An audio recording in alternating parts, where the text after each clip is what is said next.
ये कहानी है एक ऐसी 20 साल की खूबसूरत नौजवान लड़की की जिसकी माँ विधवा होती है। कैसे उस लड़की की काम वासना की प्यास बढ़ जाती है, कैसे वह हर दिन अपनी इस प्यास को बुझाने का प्रयास करती है और फिर कैसे एक दिन एक नौजवान साधु आकर उसकी इस प्यास को बुझाता है। इस कहानी को अंत तक जरूर देखिएगा, मजा आएगा। नंदिनी एक 22 वर्षीय सुंदर युवती थी जो अपनी विधवा माँ गौरी के साथ एक छोटे से गाँव में रहती थी। पिता के गुजर जाने के बाद माँ बेटी का जीवन संघर्षों से भरा हुआ था। नंदिनी की माँ मेहनत मजदूरी करके घर चलाती थी, जबकि नंदिनी घर के काम संभालती थी। नंदिनी अब जवान हो चुकी थी। उसकी रूप रंग अद्भुत थी, गहरी काली आंखें, लहराते बाल और कोमल त्वचा, लेकिन उसके भीतर एक अनजानी आग जल रही थी जिसे वह खुद भी समझ नहीं पा रही थी। एक दिन गांव में एक युवा साधु महेश्वर का आगमन हुआ। वह तेजस्वी, शांत और प्रभावशाली व्यक्तित्व का था। गांव के पुराने शिव मंदिर में वह ठहरा था और भिक्षा मांगकर जीवन यापन करता था। एक दिन जब नंदिनी की माँ खेतों में थी, साधु भिक्षा मांगते हुए उसके द्वार पर आया। नंदिनी ने दरवाजा खोला और जैसे ही उसकी नजर महेश्वर पर पड़ी, उसका दिल तेजी से धड़कने लगा। महेश्वर की गहरी आंखें और सौम्य मुस्कान नंदिनी के मन में हलचल मचा गई। उसने कांपते हाथों से भिक्षा दी, लेकिन उसकी नजरें बार बार साधु पर टिक जाती। साधु ने बिना किसी मोह के भिक्षा ली और चला गया,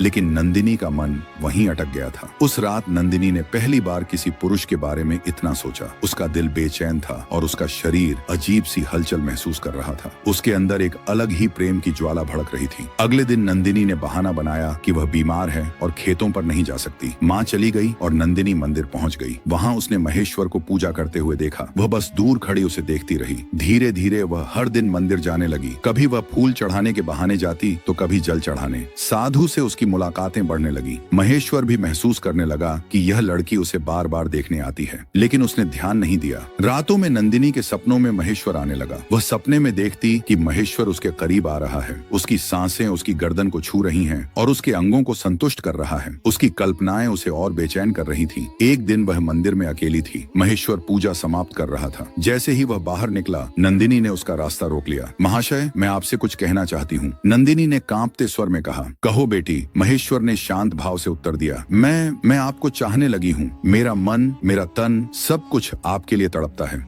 महेश्वर कुछ क्षण चुप रहा, फिर उसने गहरी सांस ली और कहा, नंदिनी, यह केवल मोह है। नहीं, यह मोह नहीं, प्रेम है। मैं आपकी बाहों में सुकून पाना चाहती हूँ। मैं आपकी हूँ, नंदिनी ने कहा और उसकी आंखों में आंसू आ गए। उसकी मासूमियत और प्रेम देखकर महेश्वर विचलित हो गया। नंदिनी ने धीरे से उसका हाथ पकड़ लिया। यह पहला स्पर्श था। महेश्वर ने कुछ नहीं कहा, लेकिन उसने अपना हाथ धीरे से छुड़ा लिया। तुम्हारा मन भटक रहा है नंदिनी, प्रेम त्याग में है, बंधन में नहीं, कहकर वह मंदिर के अंदर चला गया। नंदिनी रात भर रोती रही। अगले दिन जब वह फिर से मंदिर पहुंची तो वहां महेश्वर के गुरु तपोमूर्ति स्वामी जी पहले से मौजूद थे। गुरु जी को देखकर नंदिनी घबरा गई। उन्हें सब कुछ पहले से पता था। बेटी, तुम्हारी आयु को दोष नहीं दिया जा सकता, लेकिन तुम्हारा मार्ग गलत है। मोह में बंधना सुख नहीं, दुख लाएगा। तुम्हारा विवाह ही इस समस्या का हल है। गुरु जी की बातों ने नंदिनी की माँ गौरी की आंखें खोल दी। कुछ ही दिनों में नंदिनी का विवाह एक अच्छे युवक से करवा दिया गया। महेश्वर और उसके गुरु ने गांव छोड़ दिया और अपनी साधना के लिए आगे बढ़ गए। नंदिनी